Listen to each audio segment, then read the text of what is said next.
Hi, and welcome back to Just Ask the Press. I am your host, Brian Karam, for a very special edition after what happened at 5 o'clock on a Halloween Friday from the White House. I mean, Jim, you're already shaking your head. Joining me, Jim Acosta and John Bennett. All of us have covered the White House, and I'm with you, Jim. I'm just going to read the damn thing, and then we can talk about it. It's Spooky shit. Yeah. yeah, it's a bunch of shit. So, it came from the National Security Council. Apparently, the subject: protecting sensitive material from unauthorized disclosure in upper press. This memorandum directs the prohibition of press pass holders from accessing room 140 in the West Wing, also known as upper press, which is situated adjacent to the Oval Office without any appointment. This policy will ensure adherence to best practices pertaining to access to sensitive material. This is the one that gets me. As a result of recent structural changes to the National Security Council, the White House is now responsible for directing all communications, including on all national security matters. It always was. In this Right. capacity, members of the White House communication staff are routinely engaging with sensitive material. No, they're not. They tell them what they want them to tell us. And Right. if you've got some sensitive material, put it in your desk or turn off the computer screen. Put it in In a order safe. to, yeah, or a safe. In order to Follow protect such protocols, material maybe. and maintain coordination between the NSC and White House staff, the press are no longer permitted without a prior approval in the form of an appointment with an authorized White House staff member. I guess unauthorized White House staff members aren't allowed. But anyway, we can freely engage with White House press aides in the lower press area outside of the briefing. I know, Jim. I'm just going to go. You're shaking your head, Yeah. brother. Go for it. Man, you know, I will say that, the press team over at the White House, this press team over at the White House right now, led by Caroline Leavitt, it might be the most incompetent in American history. Right? And it is. It's. I Yes. mean, Spicer. I mean, Spicer on day one when the inauguration crowd. I mean, it's hard. How do you outspice It just went Spicer? downhill But after him. yeah, I mean, it did. But I do think Caroline Leavitt is giving it a run for his money. And I mean, to me, what is the old saying about press secretaries and press teams? When the national security folks want to keep them in the dark, it's sort of like their mushrooms keep them in the dark and feed them shit. Yes. They don't tell the press teams all that much anyway in terms of what to tell the press, because they're just always ultra concerned about national security secrets, maintaining some kind of lid on classified information and so on, to the point where it's probably just ridiculous. But I mean, this is putting all of that to the side. What's really going on here, and John and Brian, feel free to disagree with me, is that we're just seeing little by little over the course of several months, just a completely, tightening of press restrictions with the Trump administration, and with Expect kicking me out to the disagree with Associated that, brother? Press, right, kicking the Associated Press out of the Oval Office and Air Force One, trying to regulate who gets to come into the Oval Office, where you now have these sycophantic state media-like outlets asking Trump questions, and they're just ridiculous suck-up questions. I mean, it's an embarrassment to the United States of America, and now this. And what they're trying to do is, for the folks at home who don't understand how this works, we in the press corps have the ability to leave the briefing room, go through the doors that are sort of to the side of the podium, go into an area called lower press, where there are some lower level press aides that you can talk to The and ask questions Wranglers. of. Yeah, the Wranglers. And then you can go up this hallway and past the Secret Service guy. And then there's upper press. There's an area up there where the press secretary is, the communications director, and so on. Those folks tend to know a little bit more than Right. what the people in lower press know, which is not very much at all. And so they're just trying to keep the press further and further away from these people who are paid for with tax. I mean, their salaries are paid for with our tax dollars. Yeah. And it's just absolutely a joke. And they're out of control. And as I like to say, out of their minds. Well, yeah, what little minds they have. But to Yeah. add to what you're saying, I mean, when I would go up there, and I've been, God, I'm old, been going up there since Reagan, but Yeah. I would walk up there like during cabinet meetings or whenever there were people visiting the White House, you could stand up there and wait, and then they would come out and you could talk to them. For the people who don't know, this is one of our greatest access points to an administration. Yep. Anyone coming out of the Oval would invariably come drifting down that hall at some point in time, or out of the other hall that led, that's right off the circle of the Oval. You go up and you make that right into upper press, but if you go straight, you'd end up being wrestled to the ground by Secret Service agents. But those people, if you stood right outside that door, you could catch, especially during cabinet meetings, pretty much every cabinet member when they left, and you could get a sound bite or an interview or just something from them. And Yeah. now this is just simply, I think, to your point, Jim, it's just about shutting us down completely, Yeah. not wanting us to have any access that's not pre-approved. And that's what this memo says. And I think it's chicken shit that they drop it at 5 o'clock on Halloween Friday afternoon. Of course. Yeah, it's just chicken shit. And John, you were saying earlier before we went live that you have actually talked to some of the people in the White House who they've been upset with this they wanted us out of there from day one. I don't know if they want us out of there. They certainly want to control it. The president wants us there. Well, they were uncomfortable with us being up there in upper press. Oh, upper press, sure. Yeah. Absolutely. Upper press, sure. One thing about the NSC press was always, I found, 3-4, well, feeling old now, 3-4 administrations now into this. I loved all the NSC press offices that I worked with. I found them, for the most part, helpful. They wanted to explain things. They didn't want you to get things wrong, especially. They would wave you off things. They would correct you. They would give you a little bit more than I found a lot of times you would get from the White House press office. So that's gone. I can report that about a month and a half or 2 months into this term, little reporter trick, I tried to go around the press office and I sent some questions directly to NSC Press. And that was intercepted, and I got an email about 2 minutes later from one of the deputy White House press secretaries saying, you don't need to reach out to them anymore. We do it all. So they turned that off really quick. Oh, interesting. Yeah, they turned that off. I remember really when you quick. used to be able to email the NSC people and ask them questions, and they would say on background from a senior administration official, you've done this, that, or the other thing with this country over here. Mm-hmm. That's wild. That is really, because the tradition has been going back multiple administrations, and I remember this from the Obama years, is that you would have professionals at the NSC. Right. Sometimes they might come from CIA or state or whatever. They might be press people from those institutions, those departments, and they would be kind of trained in just the facts. Just give you some information, whatever I can give you. Usually it's on background because they don't want their name published and so on. And that would be a way for the press to get access to information to give to the American people about what's happening on the national security front. And that's very important stuff. So absolutely, if it's going to go through the sieve of politics and the White House and, the amateur hour apparatus that they have over there, that's not good for anybody. No. Well, and I remember this, how old I am. I remember when upper press, we would go into the press secretary's office. This is during Clinton. This was during the first George Bush and during Reagan. And they would bring in, we would go in there and there'd be 15, 20 of us asking questions all on background. They bring in the people to talk to us about, out of the NSC or out of wherever it was that we were, it could be out of the SEC or the FAA, whatever. Yeah. And we would sit up there and it would take sometimes an hour, but we would go through the background, go through the issues, and it was all from people in the know. Now everything is going to be filtered, not through anybody who's actually got direct responsibility for anything, but it's going to be brought to us by the mouthpieces from the PEP secretary, who can never say anything other than Donald Trump is the greatest thing since sliced bread. Who wants to sit through that? And don't forget Mr. Chung.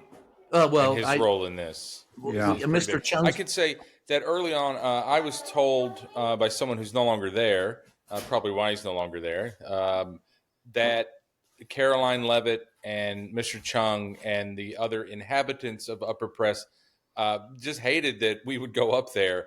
And I mean, we all, the three of us, the three amigos back together, we would all stand up there and And in that hall for sometimes Hallie, 20 or 30 minutes. yeah, absolutely. Yeah. Hallie Jackson, Steve Holland, the whole crew, Jeff Mason. We Yep. all stood up there in the first term, waiting on Sarah, waiting on Sean, sometimes waiting on Stephanie. But There was that a door lot of was us waiting up there. I remember when yeah, Michael Flynn, the national security advisor, was about to resign. And there was this, is he going to resign? Is he not going to resign? I remember And that. we're all lined up in the hallway outside of, was it Sean Spicer's office or Sarah? Yes. Sean Spicer's office at that point. And back in those days, I mean, as god awful as Sean was, and how he gaslighted us and all that stuff. I mean, he did work with the press from time to time. I mean, Yeah. And I still they had knew they had a job sources to do. there. yeah. Yeah, But right. today, I mean, the very first day I was in the White House, I went into upper press with Helen Thomas and Sam Donaldson. And Yep. I just remember following them around.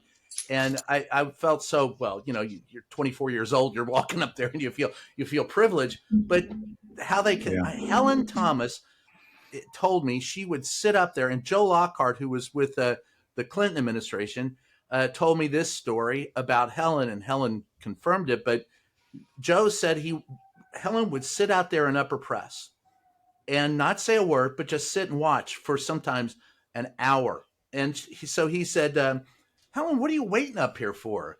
And she said, you really are a dumb son of a bitch, aren't you, Joe? And he goes, okay, I'll bite. Why am I dumb? She goes, I can sit up here and observe, and I know what's going on before you tell us. The principal job of a reporter, observation. And that has been taken off the plate because we can't see what's going on in the people's house anymore. And Well, and you add to this what they're doing over at the Pentagon right now, and everything else. It's just slowly tightening the noose. It's slowly tightening their grip around information in this country. And I remember there was a rumor going around, and this was just chatter inside Trump world, that they wanted to just kick the White House press out of the building yeah, altogether. I mean, we've all heard that rumor, that they just thought, yeah. well, they'll set up one of those buildings on Lafayette Square where we'll show up, or EEOB, and they'll do the briefings over there and just kick us out of the building altogether. I would not be shocked if something like that happens between now and the end of this Trump administration. Even though he loves the cameras and everything else, they'll work out some deal where the networks will go along with it, and we'll have to race over from EEOB to get into the Oval Office, but they'll just kick us out of the building together. And I think that that's something that I could totally see Caroline Leavitt doing. And that would really block us from getting access to information. It would make it very difficult for us to do our Unless jobs. you're the favored people in the pool. And like you said, Exactly, that's it. He And loves. they want to make that. That's what they want. They want a carrot and stick system where the chosen ones, the ones who play ball, get along, and don't piss them off, those are the ones who are going to get the access, and the rest of everybody else will just get left out in the cold. And he'll just buy up he's having all his friends buy up the media anyway, so they'll all be friendly. That's to right. him. Here's my question for both of you. And this is what really chaffs my ass at some point in time, but I'm tired of him calling what we used to call pool sprays, press availabilities. I'm tired of him calling them press conferences, because that's not a press conference. That's when a press conference is you stand there on the podium, you take questions from everybody. It's an open press event. Anyone can ask a question, and you sit there and you take questions and answers and the follow up. That's why they don't do it, by the way. That was another thing Joe Lockhart told me one time. He says, Brian, I always knew when I was in trouble when reporters started following up on each other. Like Jim would ask a question, I would follow up, John would follow up. And God, they don't do it anymore. It's terrible, right, John? I mean, it's hard to watch. It can be. We're not getting called on. We're in the fifth row these days of the briefing room, and it's tough sledding back there. It's third and one every question, trying to get across. I want folks to do it. Phil Wegman's pretty good. He's our neighbor in the briefing room. He's done that on occasion when she's gone to him. She thinks it's a safe question. Phil's actually not a safe question. So, there are pockets of that. There were one or two briefings this year where everyone has worked together, and she did get flustered. And of course, her and move walks off. and that's what I was going to say. Her move is to abruptly leave. So it does happen. It doesn't happen in pool sprays anymore. I've tried to follow up. I know Steve Holland followed up on me one time recently, but that's where I notice it really doesn't happen. And we're not getting much out of the press briefings anyway with Caroline. Yeah. And I would like to see a little more of that from the pool when we're in the Oval, the cabinet room, wherever we get the president. If we would work together a little more, and that used to, if you have the right pool lineup, there is some coordination before we go in, but it doesn't happen every time. Yeah, Jim. I'll tell you something. I talked to a major network correspondent just the other day. This is recently. I can't mention any names. Who said to me, Jim, it is a waste of time to go to these briefings. It is so performative. I know who that is, but go ahead.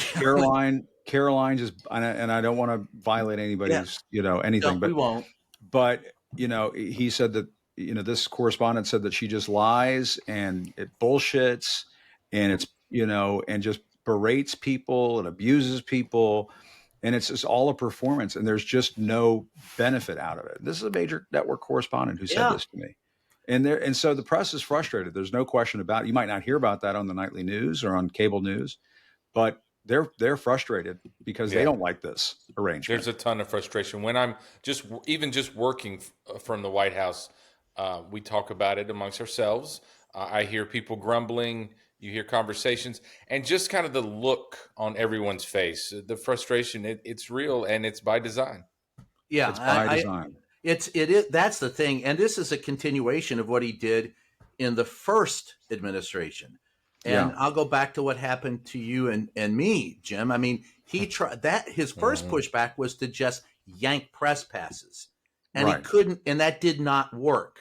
So and it was so. What he did do since then was limit. You may actually have a hard pass, but that doesn't mean you're going to have access to anything.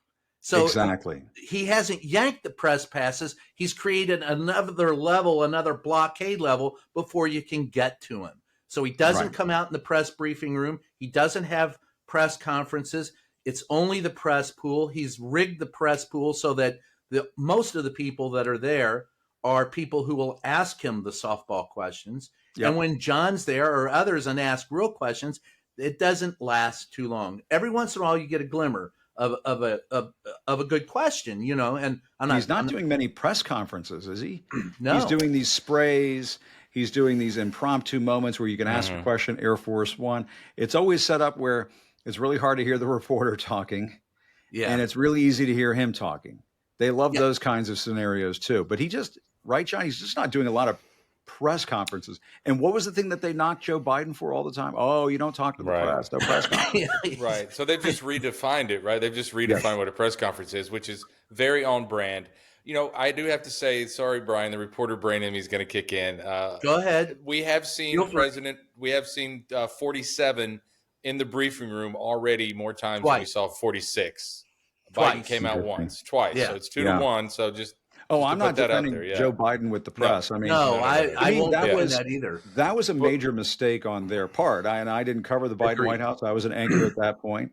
And Brian, I think you and I talked about this. Yeah. Major mistake on the part of the Biden White House. And this happens with candidates and campaigns, and I see this happen from time to time. They try to shield the principal from the press because they think, we might get a soundbite, it'll be a bad news day, and so on. But what you end up doing is you insulate that person so much that when they do have to communicate, they don't do it as well. They can't do it. Exactly. Yeah. Yeah, you're exactly absolutely what happened. You screw yourself. Yeah.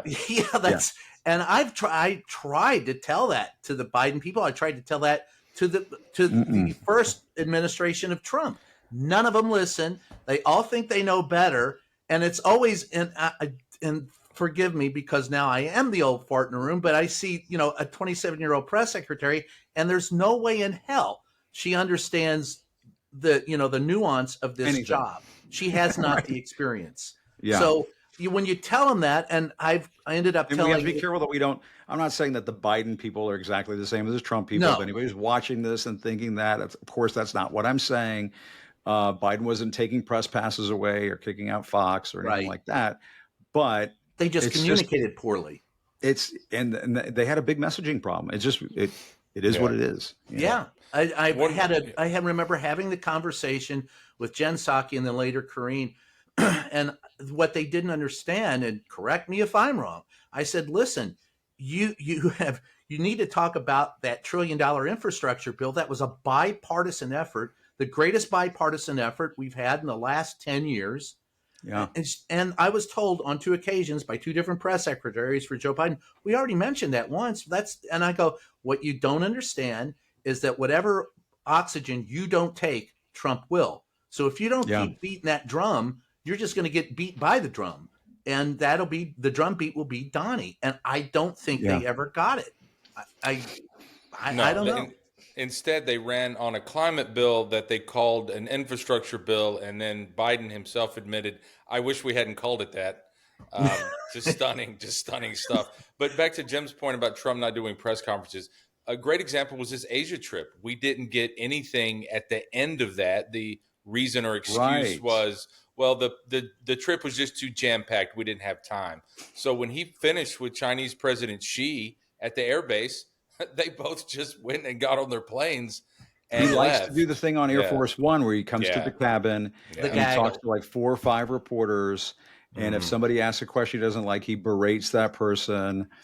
Right. And you're a terrible depending person. on the personality there, depending on the person, they may not push back, or they might. I mean, Katie Rogers, I think, got him to say some stuff the other day that was quite interesting about the nuclear testing. Donald Trump wants to resume nuclear testing. I mean, that is a siren that should be on everybody's television screens right now. But the press, they're just not covering. I mean, the larger issue, Brian and John, is that the press in general is not covering Donald Trump as tough as they should. We're not Corporate doing the media job. is not. They're just laying down on the job. Their bosses are afraid. The corporate ownerships are afraid, and that trickles down to the reporters, the lowly reporters over at the White House, who just are like, I'm a little gun shy. It's not worth that. Because I could lose my job. Right? Yeah, I get you. Not worth it. Not worth being frozen out. Yeah. Get the bad shifts. Maybe my contract won't get renewed. I mean, I'm telling you, this is what they all think. I'm with you. Well, here's my question. And John, you're there, and Jim, you and I have seen it firsthand. Do you think that any of this shutdown or this pushing away of the press has in any way anything to do with his mental or physical health? I think it could. Yeah. I think it could. John, what do you think? I mean, the way they've handled his health has been weird. Yeah. It has been weird.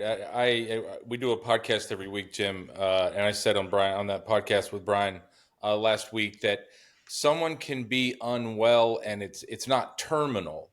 And there are plenty of signs that, I mean, he's 80, he's overweight, and we know about the heart issue. We know about some of the heart issues.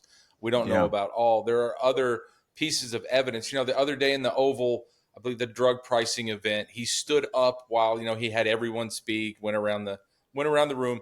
And the next day, the president, the 79-year-old president with the swollen ankles, had another event in the Oval. It was set up the same way. A bunch of officials were going to speak after him. He gave his spiel. And then he said, I stood up too long yesterday. I'm going to go have a sit behind the desk while everybody talks, and then I'll take your questions. My jaw dropped. I'm sitting right here. My jaw dropped that he admitted that he needed to go sit down. So there are signs here. And, that's interesting. Nobody wants to be lectured again at that dinner that we missed the story. By the way, we didn't miss that story about Biden. We did not. No, we did not. I didn't. Thank you for saying that. Yes, that's one of my pet peeves. We didn't mine too. I think it's such a. I don't think we're missing shit. This one. I think we are chronicling that physically, clearly, he's lost a step. And I don't say that as a criticism. My own father is the same age, has some of the same issues. Same with my dad. He's just a human. That's right. Jim? Well, no, I was just going to say, I mean, he's gotten another MRI. We don't know what the whole deal is with that. The other day on Air Force One, he's talking about how he aced his cognitive test, with the rhino and the lion and everything, and the drawing the line from A to 1 and things like that. These are things that any simpleton should be able to do. And he is getting that mixed up with an IQ test. And then he says AOC and Jasmine Crockett are low IQ, And he's saying in the same context of talking about a cognitive test. Now, that to me says he's just like he's jumbling things up. You know what I mean? And maybe I'm being too critical, but I don't think I'm being too critical. Like, you shouldn't be No. jumbling those things up. A cognitive test is a cognitive test, and an IQ test is an IQ test. Well, look, One is all not three, the other. one isn't the other, but I mean, I'm going to say it bluntly. I see quite a difference between Donald Trump 2 and Donald Trump 1. And at the end of Donald Trump 1, I thought I saw him beginning to sundown a little bit. And now I think Yes. I mean, I remember seeing you both saw, the palsy, the handshaking, the leaning forward, sometimes not being cognizant of where he was, and then The way he going went on. batshit crazy after losing the election. Yes. I mean, Well, he went yes. nuts. Yes. That was nuts. I mean, that's my personal opinion. I thought he lost it, completely lost it mentally. And I don't know, did he get it back? No, You I know, don't think. But Jim, I think he lost it. Remember the first midterm elections, and it was that we were in the East Room, and that was that particular press conference in which I was asking, would it be, are you, is it going to be, if you said if they didn't work, if the Democrats don't work with you, you're going to be on a war footing, and he said war footing, and then I was going to follow it up. I gave the mic over. You asked him a question, and he went batshit nuts. Yep. And that's when he yanked your press pass. And it was and I mean, other reporters came to your defense and go, "Hey, he's a decent guy," and he's going, "No." And I have never seen that out of that was. I know it's true. And when you go back and watch that video, I mean, I saw it the other day because I was talking to a class. Of course, the professor always wants to show that video, and I'm looking at it, and I'm like, with the the benefit of hindsight, I'm like, I don't know, what did I do that was like that bad? It was like it was nothing, like, brother. He was interrupting first, and I guess then maybe I was interrupting a little bit. It was a little bit interrupting, but it wasn't like bad interrupting or being a jackass or anything. It was.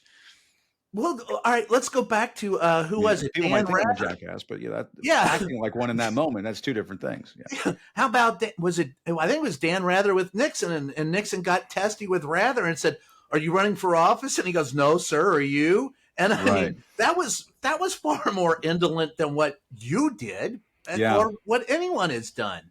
Simply asking a question is not the basis for yanking. People forget that same press conference. He was nasty and rude to April Ryan. He was nasty and rude to you, I think. Several reporters. He just was in a sour mood because they lost the midterms and so on. And to me, that was just him like being in a really awful mood. And then he took it out on you. Yeah. But I think that after the election, that's my personal observation. Something happened to him where he just could not handle it, and the switch went off. And he does not seem normal to me now in the White House. I don't want to get John in trouble because he still goes in there. He does not seem like he's playing with a full deck. I'm just going to say that. Now that he's in office the second time. John, you're not going to go there? All right, well. I'm not there physically to observe him. To see it. But something seems off. I think there's something definitely off. I mean, the cankles, but John, you're there. Bruises, disappearing. The poop bag that went out the window that one day, or whatever that bag is that went out the window, and they were saying it was AI. And then he says the Canadian thing the other day with the Reagan ad was AI. Like, that's his new lie. That's like his go-to lie now. He's that Reagan loved terrorists. AI, that's what he says now. I remember the Reagan loves terrorists thing. I have to laugh because I was actually covering the White House, and I know damn well that Ronald Reagan spoke against tariffs on multiple occasions. Republican. Yes. Old school California Republican, free markets, Chamber of Commerce, shit like that. Of course, Ronald Reagan, not for tariffs. So to hear that, I think he's lost his mind, but that's just me. So look, I'll close it up because we've been at it for about a half hour. I know everybody's got someplace to go. And we've gotten John in trouble. John's in so much trouble. There should be a disclaimer at the end of the show. Our opinions are not necessarily those of John. Those of John. Well, we'll find out. We'll find out about 9 o'clock on Monday if that hard pass works. Well, That's that's right. that's how we'll know. Join the club, John. Join the So, club. yeah, really. We've been there. Yeah, exactly. You're in good company, brother. Come on in. That's The right. water's fine. That's right. That's right. So, I will say, and Brian, we've said this before on the podcast, is as the lowly print reporter in the room here, it is hard, and I guess for the TV folks when they're clipping video, it is harder to get a quote this time, and that wasn't a problem. That was not a problem last time. It's harder to mold it, and I find myself using a lot of partial quotes, and I find myself using a lot of brackets within those partial quotes sometimes. So again, he's a 79-year-old guy with a stressful job. He's had some Who's not? traumas in life. So again, I think a lot of this is fairly And also, normal. let's just say, but that doesn't mean he's the same guy he's not the same guy he was in 1.0. No. And we didn't even talk about the fact, because we all worked at the White House. He knocked down part of the fucking White House. Yeah, without clearing lied that with about anybody in Washington, D.C. We are living in historic times. That is one of the most batshit crazy things I've ever seen a president do, ever. Well, and to clarify, yeah, no shit. Well, everything that anyway, that's a whole other show. But it is a whole other show. But Mary, his gone. niece, it's just gone. Mary Trump told me something that I quote often, and I live by it. There is no worst with Donald Trump. Well, that's true. Every day is worse. So there is no bottom of the barrel with this guy. He'll dig through the bottom of the barrel and go through the earth and keep going through the center of the earth, and there's just no bottom. That's right. That's right. And so but what you're talking about, Jim, is one of the things that is and this is my last question to you guys, because I know you got other stuff to do. But my question is, can we in the press get it back? In a different administration, yes. Sure. You think? Yeah, I think so. Probably Republican or Democrat. I mean, I think maybe if it's a President J.D. Vance, maybe not, but he seems to love those cameras. I don't know. He seems to really love those cameras. They seem to be prepping him, don't they? But the GOP has moved in such an authoritarian direction. My suspicion is that that's an open question as to whether it would happen under a Republican president. Under a Democratic president, I think, yes, I think it'll be fine. I think we'll end up with a normal level of bullshit from a Democratic president. But yeah, I mean, you're always dealing with trying to get information, and it's frustrating, and you're getting spun and things like that. But this is the next level. It's in a different it's in a different atmosphere, different realm, different universe. I mean, I remember it was Ronald Reagan's press secretary, Larry Speaks, who said, "Don't tell us how to stage the news, and we won't tell you how to report it." And today they stage it and have stacked the deck so it's reported the way they want it reported. And as as I learned when I first got there, it's their job to put their best foot forward. It's our job to hold them accountable. As you've said numerous times, Jim, truth to power. That's what we're there for. And we can't do that right now. And I won't put John on the spot because I know he's still going there. But that's that's it. I mean, that's the job. Yeah. Comfort the afflicted and afflict the comfortable, I think, was an old expression used back in the day. And I mean, our job is to rattle their cages a little bit, make them uncomfortable, turn up the heat, hold their feet to the fire. All of those things. And it's part of it's what you're supposed to do. And I look at some of these so-called journalists, so-called reporters who go in there and they act like state media and they ask these sycophantic questions. And I feel so sorry for them. I want to pull them aside and be like, guys, you're going to look back at this in 10 or 15 years from now and just feel like a total idiot and that you've been played and taken advantage of. But let's hope. Well, we're in a good place where we can say that, make those observations. Do you think independent press like Substack and others, and we're all on it, but do you think that that's a hope for a valuable or a reliable hope for the future to cover? Yes, White House?